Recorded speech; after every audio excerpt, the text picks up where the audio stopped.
Picture sunken treasure. Go on, close your eyes for a second and let the image arrive on its own. You see a wooden chest half buried in pale sand. You see gold coins spilling out of it, catching a single shaft of sunlight that has somehow reached all the way to the bottom of the sea. And you see a diver, lucky and grinning, who swam down on an ordinary afternoon and stumbled onto a fortune that changed his life forever. That image is everywhere. It is on the covers of adventure novels and the loading screens of video games. It is the daydream you have when you hand over a few coins for a lottery ticket. The lucky find, the jackpot at the bottom of the ocean. Free money, waiting patiently in the dark for the right person to come along and scoop it up. Now let me tell you what the people who actually did it would say if they heard you describe it that way. They would laugh. And then, if you knew them well enough, the laughter would stop and something would go very quiet behind their eyes. Because for the tiny handful of human beings who truly found a fortune at the bottom of the sea, a real one, the richest single shipwreck ever recovered, it was not luck. It was not an afternoon. It was the most expensive thing they ever did in their entire lives, and they did not pay for it in money. The ship was called the Nuestra Señora de Atocha. She went down in a hurricane off the coast of Florida in the year 1622, carrying a cargo that would be worth somewhere around $450 million today. For 3.5 centuries, she lay on the seabed while an empire hunted for her and failed, while she dissolved out of memory and into legend, while every single person who had ever known where she sank died and carried the secret into the ground with them. And then one man found her, a man with no real business finding her, a man the experts smiled at and dismissed. So here is the question this story is actually about. How did one stubborn human being recover what the most powerful empire on Earth, knowing almost exactly where the ship had gone down, could not pull back from the water? And what did it truly cost him to do it?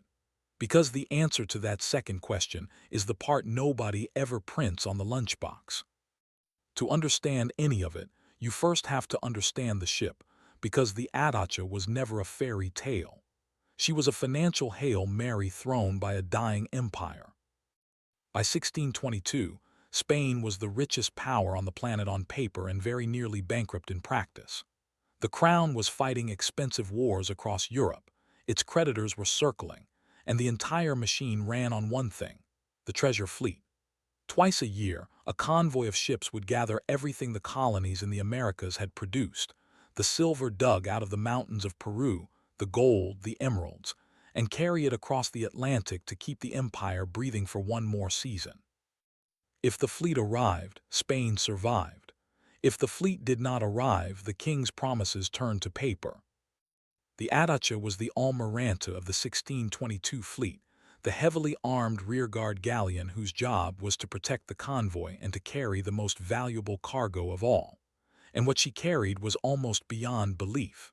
24 tons of silver bullion, stacked in over 1,000 individual bars, 180,000 silver coins, 125 bars and discs of gold, 582 copper ingots, hundreds of chests of indigo, hundreds of bales of tobacco, and somewhere in the holds, smuggled and uncounted to dodge the king's tax, around 70 pounds of raw Colombian emeralds, some of the finest stones the world had ever seen. This was not a treasure chest. This was the gross national survival of an empire packed into the belly of a single wooden ship. And here is the detail that tells you how desperate things had become. The fleet sailed 6 weeks late. Everyone in Havana knew what late meant. It meant sailing straight into the heart of hurricane season. They knew the risk and they took it anyway because the money could not wait. The empire needed it now. So on the 4th of September, 1622, 24 ships heavy with the wealth of 2 continents pointed their bows toward Spain and set out into a sea that was already turning against them. They lasted 2 days. Now the obvious thing, the thing you would expect, is that a disaster this enormous would also be easy to fix. And for a few hours, it looked like it would be.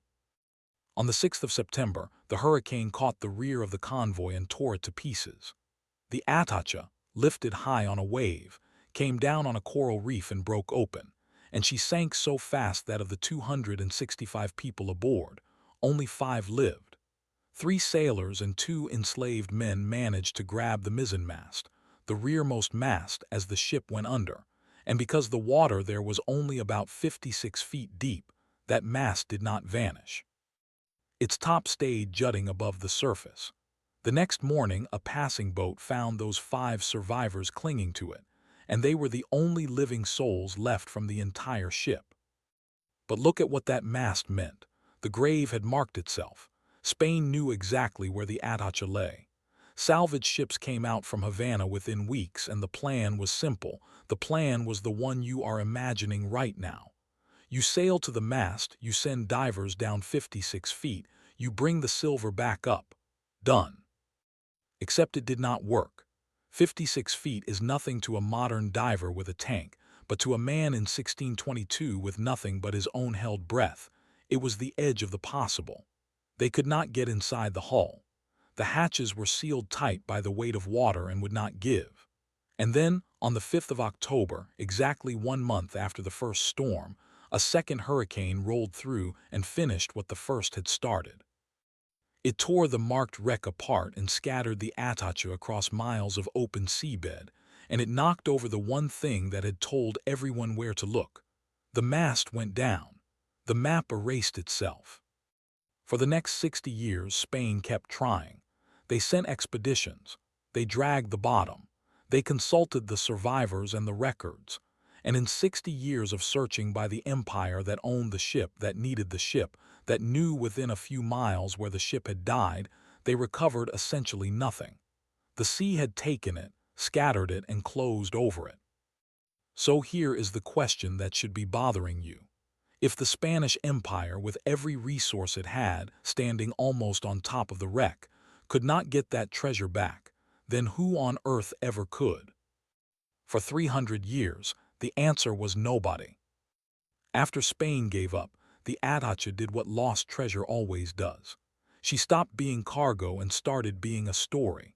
Generations of fishermen and divers and dreamers along the Florida Keys passed her name around. The richest ship ever lost, somewhere out there in the shallows. Just waiting. But waiting is all she did. The decades stacked up. The empire that built her crumbled. The world moved through revolutions and world wars, and the Atocha stayed exactly where she was, broken and buried and silent, a fortune that may as well have been on the moon. And then, into this 3-century silence, walked possibly the least likely treasure hunter you could invent. His name was Mel Fisher. He was not a scholar. He was not a naval officer or a marine archaeologist with letters after his name. He had been a chicken farmer in Indiana, and then he had run a small dive shop in California, teaching ordinary people how to put on a mask and breathe underwater. He was a salesman, an optimist, a man with a wide grin and an absolutely unshakable certainty that the sea was full of gold and that he, personally, was going to find it. The serious experts of his day looked at him the way you would look at a man who tells you he is going to win the lottery as a career plan. In 1969, Mel Fisher packed up his whole life and moved his family to Florida to chase the Atocha. He had a wife who dove alongside him, sons who would grow up on his boats, and a partnership of believers, but what he really had was a habit. Every single morning before the boats went out, before another long, empty day on the water began, Mel Fisher would look at his crew and say the same 4 words. "Today's the day." He said it when they had found nothing. He said it when they were out of money. He said it after months of dragging equipment across an empty seabed and pulling up sand and old beer cans and disappointment. Today's the day. It was not a prediction. It was closer to a prayer or a discipline, a way of forcing hope to show up for work whether or not it felt like it. And in the beginning, every single day, the day came and went and was not the day. You can hold on to a dream like that for a week on enthusiasm. You can hold it for a year on stubbornness. The question is how you hold it for 16. The answer is that the dream had to stop being a dream and become a method. And that change came from a man who never dove at all. His name was Eugene Lyon, and he was a historian.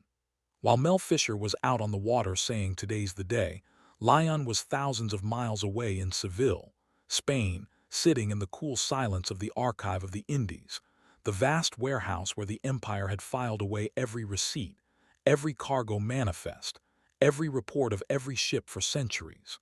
Lyon could read the old Spanish handwriting, and he went looking for the Atocha not in the ocean but in the paperwork.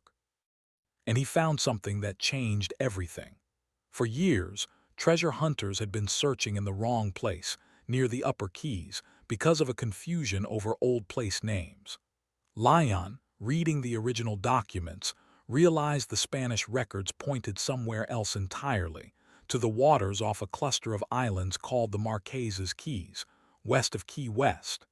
The grave was not where the legend said it was.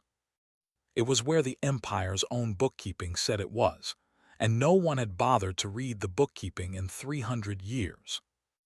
This is the moment the hunt stopped being treasure fever and became something far more dangerous to the sea, patience plus information. Now Fisher was not searching the whole ocean. He was searching a box that history had drawn for him. The dreamer had been handed a map by the scholar, and the two of them, the optimist on the water and the historian in the archive, became a single machine pointed at one stretch of seabed. But knowing roughly where a ship sank and actually finding it under centuries of sand are two completely different problems. The Atocha was not sitting on the bottom like a sunken toy. She had been smashed and scattered by 2 hurricanes and then buried by 350 years of shifting sand. So Fisher's crew had to invent ways to see through the seabed itself. The first tool was the magnetometer, an instrument towed behind the boat that could sense iron under the sand, the ghost of an anchor or a cannon or a mass of fused metal. They flew it back and forth across Lyon's box in endless overlapping lines, week after week, reading the needle, marking every flicker. And when the needle jumped, they needed a way to look. So Fisher built the second tool himself, and it was almost absurdly simple. He bolted huge elbow-shaped tubes onto the backs of his boats, fitted over the propellers. When the engines turned, these tubes, which the crew nicknamed mailboxes, took the clean water churned up by the props and blasted it straight down at the seabed. The force dug away the sand, gently, in great clouds, peeling back the centuries until whatever lay underneath was exposed to the light for the first time since the 17th century. And slowly, the seabed began to give things back. A galleon anchor, then a scatter of objects strung out across the bottom, what the crew came to call the trail, because the 2 hurricanes had not dropped the Atocha in one neat pile. They had dragged her, spilling her cargo across the ocean floor like a torn sack, and that trail of debris was a line of breadcrumbs pointing toward the heaviest part of the ship, the part that would have sunk fastest and traveled least. Follow the trail, and somewhere at the end of it would be the heart of the wreck. Then in 1973 came the moment that turned belief into proof. The divers brought up silver bars, heavy ingots crusted with the sea, and Eugene Lyon, back in the documents, found the corresponding lines in the 1622 manifest. The weight stamped on a bar, the number scratched into it, matched the empire's own 350-year-old record of what the Atocha had been carrying. Think about what that meant. This was no longer a hunch or a hope. A bar of silver in Mel Fisher's hands and a line of ink in a Spanish ledger were the same object, separated by 3.5 centuries. They were standing on the Atocha. The ghost was real, and they had her by the trail. Everything was working. The map was right, the tools worked, the proof was undeniable, and the treasure was clearly close. This is the part of the story where the music should swell and the fortune should pour out of the sea.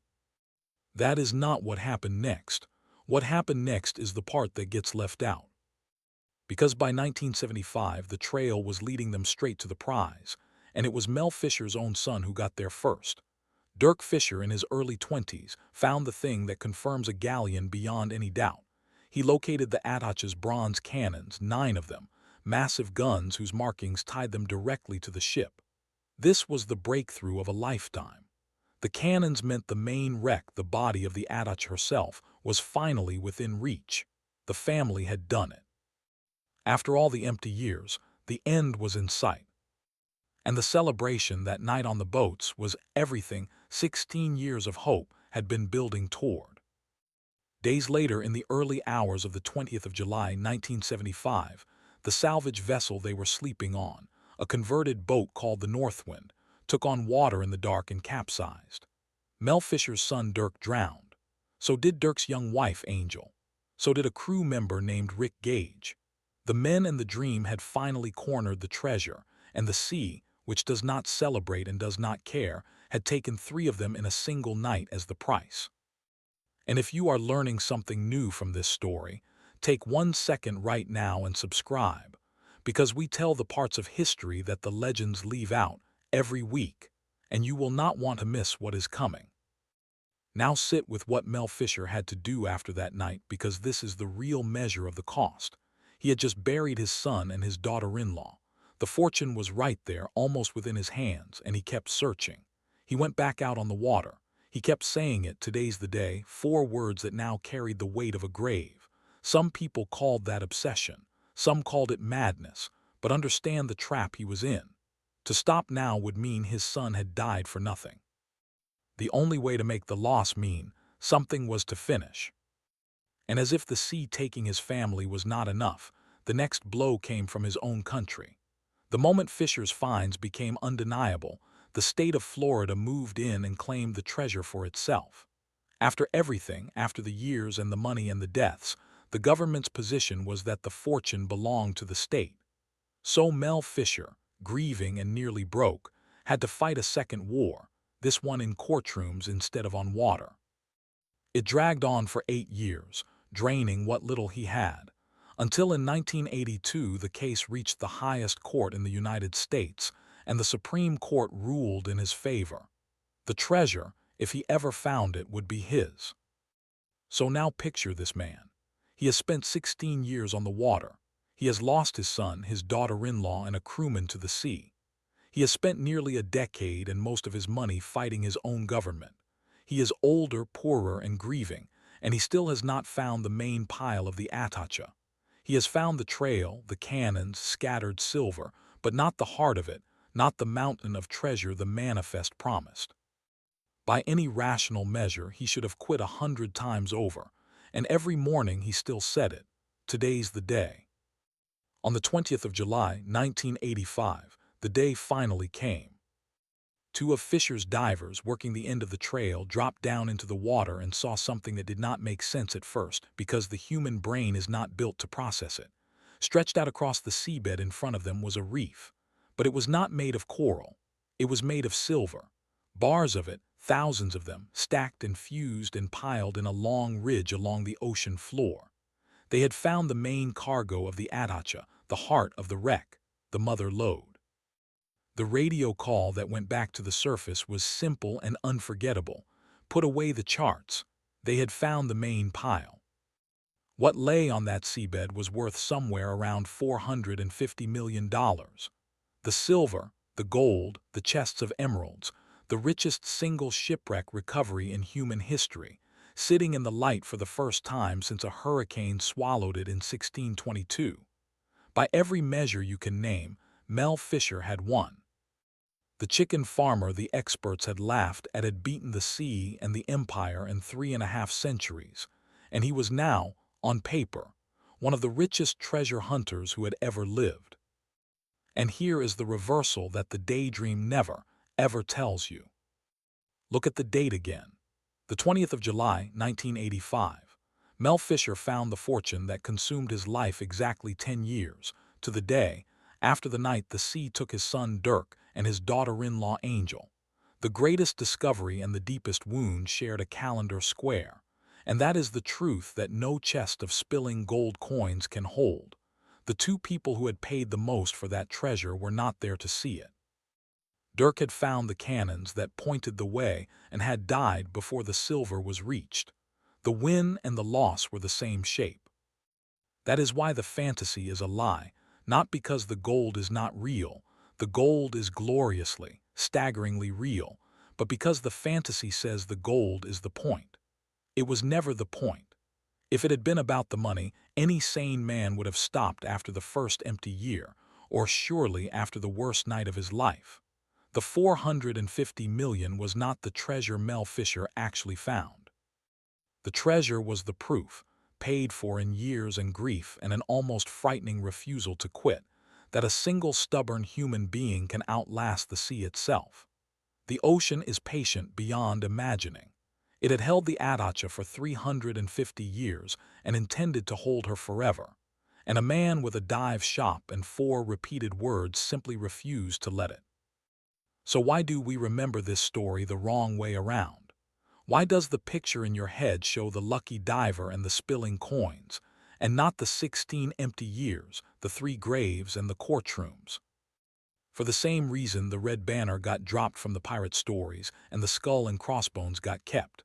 We remember the version that is easy to enjoy. The jackpot is a clean, bright, thrilling image, and you can put it on a poster.